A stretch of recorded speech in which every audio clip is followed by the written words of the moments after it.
47 years, Iran has been at war with America. They will not have a nuclear weapon. Very simple. Exercise our rights to benefit from peaceful nuclear energy.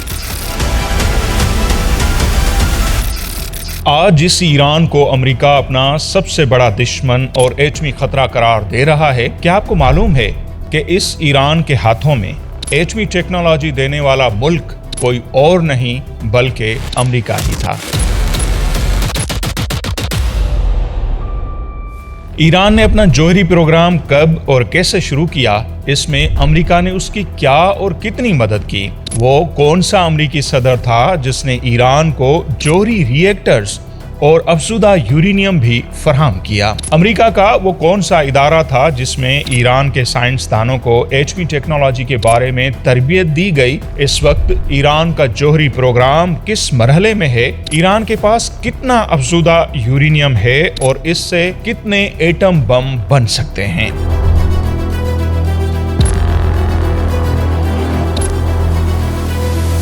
کیا ایران اپنے قومی وقار uranium کا سودا کرے گا یا دنیا ایک نئی ایٹمی طاقت کے ظہور کو دیکھے گی؟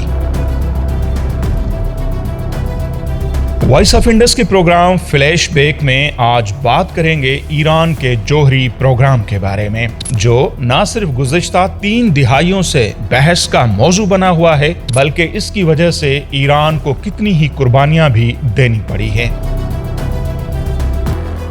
دوستو، موجودہ امریکی صدر ڈونلڈ ٹرمپ ایٹمی ہتھیاروں کو جواز بنا کر ایران کی 6000 سالہ تہذیب کو مکمل طور پر ختم کرنے کی دھمکی دے چکے ہیں، لیکن کیا آپ کو معلوم ہے کہ ایران کا جوہری پروگرام شروع کروانے والا بھی امریکہ ہی تھا؟ دوسری عالمی جنگ کے دوران امریکی صدر ہیری ایس ٹرومین نے دنیا میں دہشت پیدا کرنے کے لیے اگست 1945 میں جاپان کے 2 شہروں ہیروشیما اور ناگاساکی پر ایٹم بم سے حملے کروائے۔ جاپان پر امریکہ کے ایٹمی حملوں کے بعد دنیا میں دہشت تو ضرور پیدا ہوئی اور دوسری عالمی جنگ اپنے انجام کو بھی پہنچی، لیکن اس کے ساتھ ہی ایٹمی ہتھیار حاصل کرنے کی دوڑ میں بھی بے پناہ اضافہ ہو گیا۔ امریکہ کے جاپان پر ایٹمی حملے کے بعد سوویت یونین، روس نے 1949 اور برطانیہ نے 1952 میں ایٹمی قوت حاصل کر لی،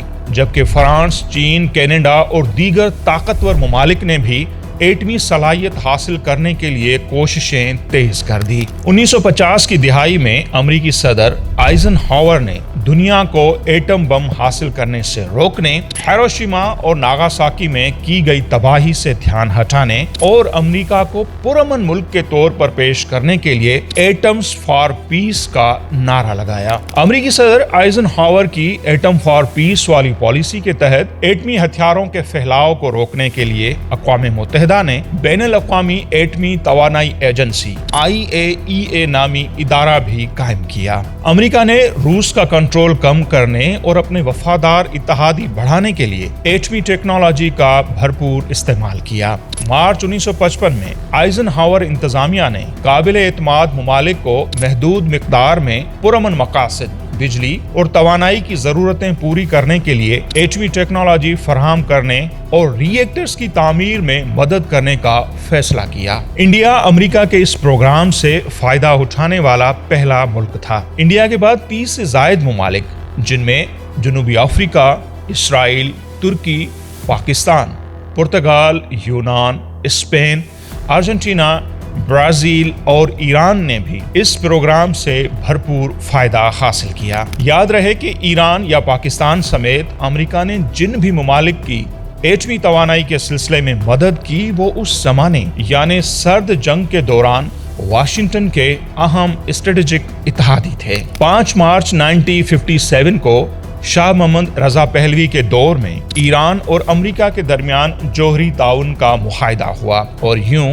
امریکہ کی مدد سے ایران کے جوہری پروگرام کا باضابطہ آغاز ہوا۔ امریکہ نے 1967 میں ایران کو 5 megawatt nuclear research reactor فراہم کیا۔ اس کے ساتھ تہران کو افزودہ یورینیم بھی فراہم کیا گیا تاکہ وہ اس سے بجلی پیدا کر سکے۔ 1974 میں ایران ایٹامک انرجی آرگنائزیشن کا قیام عمل میں لایا گیا اکبر اعتماد کو اس کا پہلا سربراہ مقرر کیا گیا۔ 1947 کے دوران ہی امریکہ کے مشہور ادارے MIT میں ایران ایٹامک انرجی آرگنائزیشن کے سائنسدانوں اور ایرانی شاگردوں کو تربیت فراہم کرنے کے لیے 2 سالہ ماسٹرز ڈگری پروگرام شروع کیا گیا۔ 1979 میں ایران میں اسلامی انقلاب آ گیا۔ امریکہ نواز رضا شاہ پہلوی کی حکومت کا خاتمہ ہوا، جس کے بعد تہران اور واشنگٹن کے تعلقات خراب ہو گئے اور امریکہ نے ایران سے کیا گیا جوہری معاہدہ ختم کر دیا۔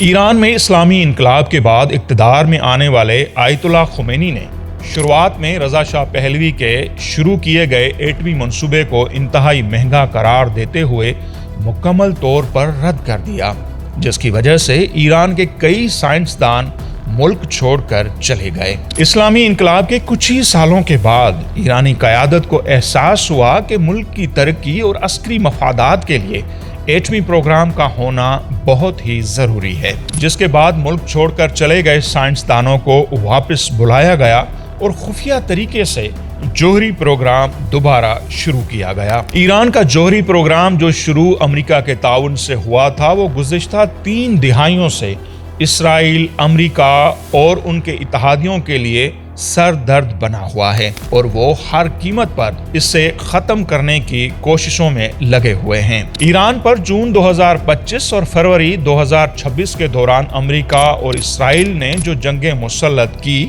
اس کے دوران دعویٰ کیا گیا کہ ایران کے پاس 440 کلو گرام یورینیم کا ذخیرہ موجود ہے، جو 60% تک افزودہ ہے، یعنی ایٹمی ہتھیاروں کے لیے درکار 90% سے کچھ ہی درجے کم، جس تک پہنچنے کے لیے چند تکنیکی اقدام درکار ہیں۔